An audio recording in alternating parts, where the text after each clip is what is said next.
네, 안녕하세요. 저는 신경외과에 관한 모든 것을 이야기하는 뉴로 썰전입니다. 오늘 주제는 슬기로운 의사생활 시즌2 내용인데요. 신경외과와 관련된 부분만 리뷰하는 영상을 시작해볼까 합니다.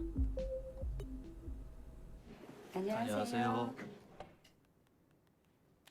앉으세요. 피 검사랑 심전도는요? 방금 정상이라고 말씀드렸는데 궁금하신 거 없으시죠? 예. 또 뵐게요. 그럼. 진료실로 환자와 보호자가 들어오는데 핸드폰 하면서 쳐다보지도 않고 환자가 물어봐야 그에 대한 설명을 해주는 의사입니다. 예전보다는 덜하긴 하지만 아직도 환자들에게 막말하고 불친절한 의사들이 많이 있는 것 같습니다. 아무래도 환자들도 많고 바쁘다 보면 자세하고 친절한 설명을 해주는 것까지는 어려울 수 있습니다만 어느 정도 기본적인 예의는 갖추고 환자, 보호자를 대해야겠습니다. 교수님, 김은순 환자 지금 토열 중인데 게스트릭 베릭스 블리딩 의심됩니다. SB 튜브로 지혈 중인데 블리딩은 줄었는데 아직은 계속되는 것 같습니다. 그럼 바로 갈게요. 일단 CT 찍어서 영상의학고에 팁스 가능한지 알아보고. 위 정맥류 출혈은 간 기능이 안 좋은 환자, 즉 간경화 환자 등에서 많이 발생하는데 간이 안 좋은데 위와 무슨 상관이냐고 생각하실 수 있겠습니다. 식도와 위, 비장 등에서 나온 정맥이 간으로 들어가 걸러지고 심장으로 다시 들어가게 되는데 간 기능이 떨어졌을 경우에는 혈액이 제대로 걸러지지 못하고 정체되면서 역류하게 됩니다. 그래서 위 또는 식도에 정맥류가 발생하게 되고 그것이 한계를 넘어서면 출혈이 발생하여 토혈로 병원에 내원하게 됩니다. 급하게는 SB 튜브라고 해서 코를 통해 들어가 식도, 위까지 진입하여 풍선으로 압박해주며 지혈을 하게 되는데 그래도 출혈이 지속될 때는 간에서 정체된 혈액을 원활하게 뚫어주는 것이 치료가 되겠습니다. 팁스라고 해서 혈액이 간을 거치지 않고 바로 심장으로 갈 수 있게 이어주는 션트를 시도해 볼 수 있습니다. 환자분도 목마르다고 하시잖아.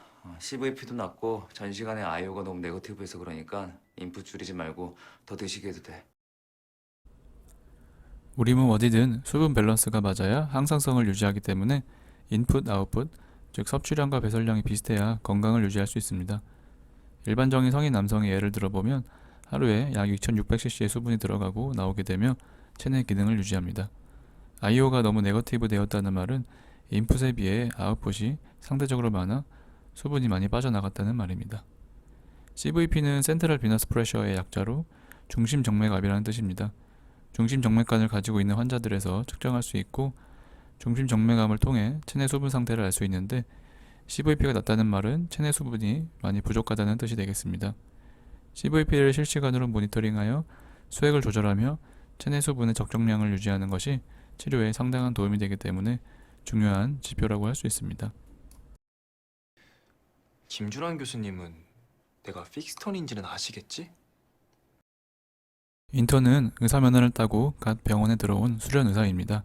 병원에서 가장 아래에 있어 기본적인 피검사, 검체 채취부터 중환자 모니터링, 수술 어시스트까지 병원의 모든 일을 해야 하는 중요한 역할을 하게 됩니다.